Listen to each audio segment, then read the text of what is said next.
Now we're off to Revolution. Hey, what's going on, guys? It's Kevin Zwicker from Fast Count coming at you. And before I get into this video, please remember to hit the like button and subscribe. Guys, always remember it costs you nothing to hit the like button and subscribe, and it helps the channel out in more ways than you even know. But tonight's episode of Dynamite kicked off in a way that it usually doesn't kick off with. We had a 20-minute back and forth promo battle between MJF and Hangman Adam Page. Usually Dynamite kicks off with a match, which is very unusual for WWE. As we know, they do on a regular basis. They kick off their shows with 20-minute back and forth promos, but it was a nice change of pace for AEW to switch it up, at least for once, right?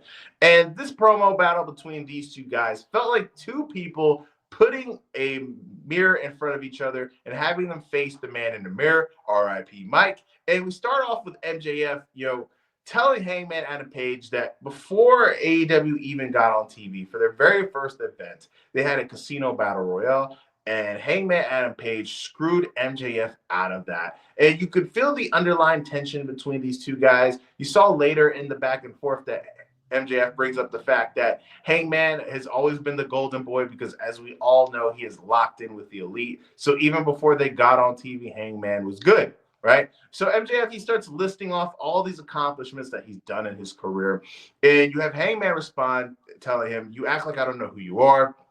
All these things that you've accomplished are great. You've had a legendary career before you even hit 30. You're only 28. But when you list off these accomplishments, you sound angry because you've won all these things, but one thing that you haven't won," and he alludes to the love of the crowd. And you see MJF telling him to shut up in a very angrily way. We all know, going back to that feud with Will Ospreay, where it kind of came out, like kind of like a Twitch type situation where MJF told Will Ospreay, "They loved me before you got here." So MJF is a guy who craves to be loved, but doesn't want to admit that he craves to be loved.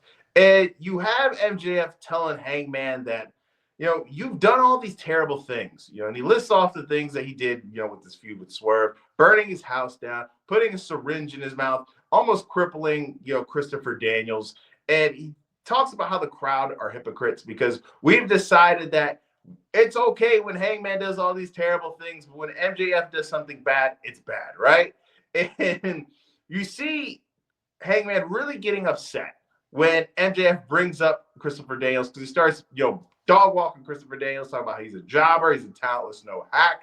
And Hangman tells MJF that Christopher Daniels is 10 times the man as you are. Christopher Daniels is a legend. I would give up my spine to give to Christopher Daniels. That's how much he means to me. Because as we know, Christopher Daniels is one of the mentors for Hangman Adam Page as well. And the tension is rising between these two guys.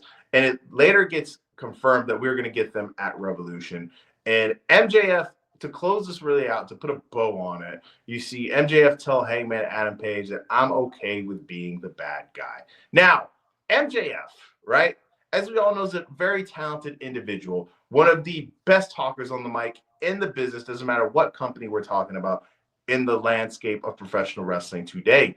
But it feels as if that he's kind of just been, middling around, dealing with all these senior citizens, like Jeff Jarrett. No shade to Jeff, but come on, man. Jeff in 2025, I'm good, right? So for him to be going up against Hangman Adam Page, who I feel as if is, like I've said in previous videos, him and Drew McIntyre are the two most interesting characters in all of professional wrestling to me. I feel like this is just fireworks in the making. These are two guys who are some of the best talkers in the industry. We know that the match is going to be heat. All right. Hangman Adam Page always brings it. Say whatever you want about MJF. He's a very underrated wrestler. I feel like we do this, kind of cycle with MJF.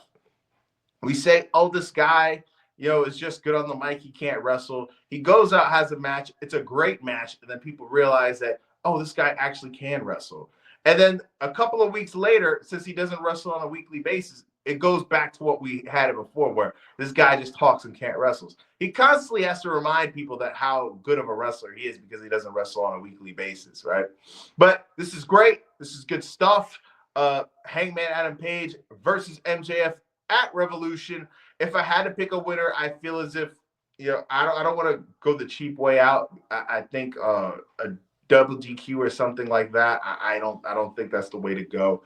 What I think is going to happen, though, is Hangman is going to win because I'm not sure of when exactly is the release date for Happy Gilmore 2, but I think it's supposed to be coming out relatively soon. So MJF is going to have to go on the press tour for that, because as far as I know, he has a pretty decent sized role in the movie. He plays one of Adam Sandler's sons. So he's going to be in a big chunk of the movie. So he's going to have to do press for it. And he has other opportunities that I'm sure that are in the pipeline. So I could see something where we have Hangman win, or MJF wins in a screwy way, and then Hangman snaps and just, puts him out to where MJF to stretch it out or something like that, to where he could be off screen for a little bit to promote his stuff and come back and then not hurt his character that much. But let me know what you guys think in the comment section. Did you enjoy this back and forth? Who do you think is going to win? Are you excited for the card at Revolution that's starting to shape up? We got Kenny Omega possibly going against Takeshita.